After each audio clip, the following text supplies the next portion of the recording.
volonté de travailler ensemble et de créer un monde nouveau en matière économique. Vous savez, il y a cette question financière dont vous parlez, il y a la sortie de crise, puis il y a des tas d'autres sujets dont enfin on va pouvoir parler efficacement, comme les problèmes d'environnement, de changement climatique, d'énergie. Moi je suis frappé de voir comment on en parle jusqu'à maintenant sans vraiment prendre de décision. Là j'entrevois une chance que véritablement la coopération entre les chefs d'État appuyée sur une institution comme le FMI puisse commencer à créer un ordre économique nouveau. C'est quelque chose qu'on ne peut pas rater.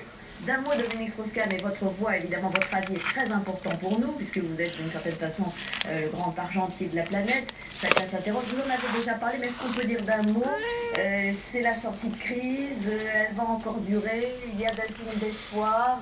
Les Chinois, les dirigeants chinois et même Barack Obama se montrent assez pessimistes tout de même. Nina. Pas pessimiste, mais prudent. On voit des signes de reprise. Nous, au FMI, nous avons annoncé la reprise mondiale pour le premier semestre 2010 et nous ne changeons pas d'avis.